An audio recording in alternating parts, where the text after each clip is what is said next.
নমস্কার বন্ধুরা, আমি আবারও চলে এসেছি আপনাদের কাছে নতুন আরেকটি রেসিপি নিয়ে। কাতলা মাছের মাথা দিয়ে মুগ ডালের রেসিপি। মুগ ডাল 200 গ্রামের মতো আছে, ভালো করে ধুয়ে নিয়েছি। কড়াইতে ঘি দিলাম। মুগ ডাল ঘি দিয়ে ভালো করে ভেজে নেব।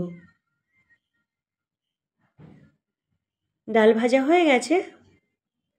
সিদ্ধ করার জন্য পরিমাণ মতো জল দেব। সবাইকে অসংখ্য ধন্যবাদ যে যেখান থেকে আমার ভিডিও দেখছেন। আমার ভিডিও যদি আপনাদের ভালো লেগে থাকে লাইক কমেন্ট শেয়ার করে দেবেন। মুগ ডাল সিদ্ধ হয়ে গেছে। লবণ হলুদ দিয়ে ডালটা ঘেটে নিলাম, নামিয়েও নিলাম। কাতলা মাছের মাথা লবণ হলুদ দিয়ে ভালো করে দুবারে ভেজে নেব।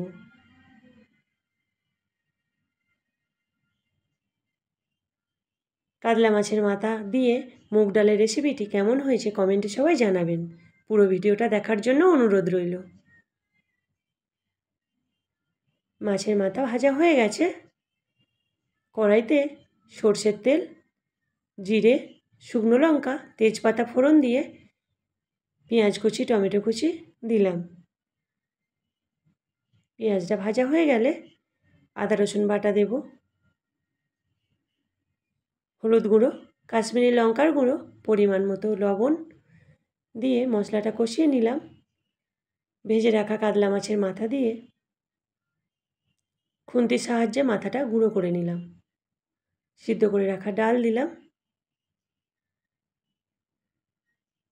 দারুণ সুস্বাদু হয়েছিল এই কাতলা মাছের মাথা দিয়ে মুগ ডালের রেসিপিটি। খুব অল্প সময়ের মধ্যে বানিয়ে নিতে পারবেন। উপর থেকে ঘি আর ভাজা মশলা দিয়ে নামিয়ে নেব। আপনারা যদি মনে করেন গরম মশলা দিতে পারেন।